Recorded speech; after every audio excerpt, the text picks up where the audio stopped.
So here's how we make the pizza dough. In a bowl, as you can see here, I have 5 cups of all-purpose flour.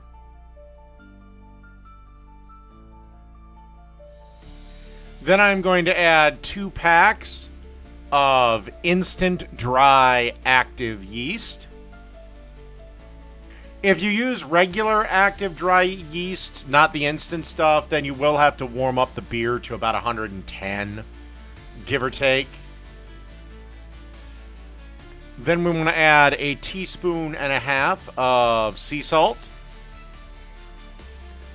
And then you want to add 16 ounces or 1 tall boy of beer. Can be pretty much any beer you like. I just go with Budweiser because that's what I like. Okie dokie. Then we just want to get our paddle attachment and turn it on and let this mix around, knead around for 8 to 10 minutes. Then I took the dough out, formed it into a ball, got about a half a tablespoon to a tablespoon worth of olive oil, covered it. Then I covered the bowl with a towel, put it in a depowered oven, oven that's turned off, and let that proof for about 2.5 to 3 hours. Then I divided it into 5-ounce balls, covered them on a baking sheet, and let them proof again for about 45 minutes. Now, if you want this dough to develop flavor further, seal the, put it in either a Tupperware thing and seal that, or cover this in clear film and leave that down in the fridge for 24 to 72 hours. All right, that's pretty much the dough recipe. Here's how you make my classic pizza sauce.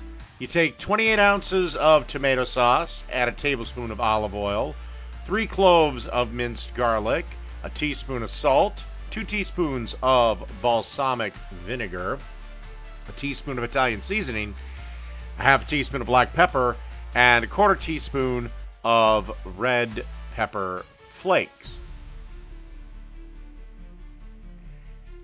All right, and then you want to combine everything in a crock pot with a little whisk here. Then you want to cook covered for at least 1 hour on high, and then at least 1 more hour on low. And then just keep it on low and just use it while you're making your pizzas. And that's pretty much the pizza sauce. Welcome to Dave's Cooking Show, coming at you every Sunday, Monday, Wednesday, and Friday at 4 p.m. Central Standard Time.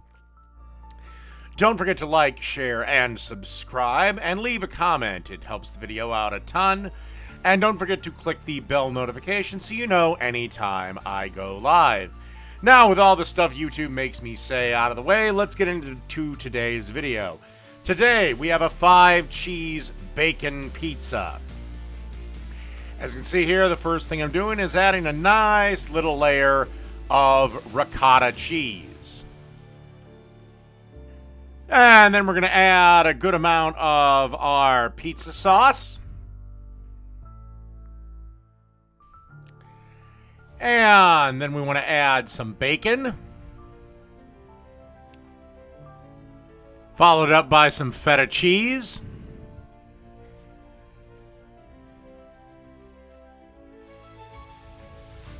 Followed up by a combination of mozzarella and provolone cheeses. Then the last thing we got to do is give this a dusting of Parmesan cheese.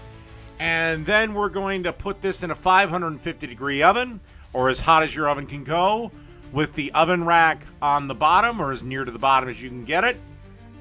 And we're going to bake this for 5 to 10 minutes. Unfortunately, my camera died when this thing was basically at the final product stage, and it got ate really quick. So you won't see the final product, but you know what it looks like. So this is 5-cheese bacon pizza. Done.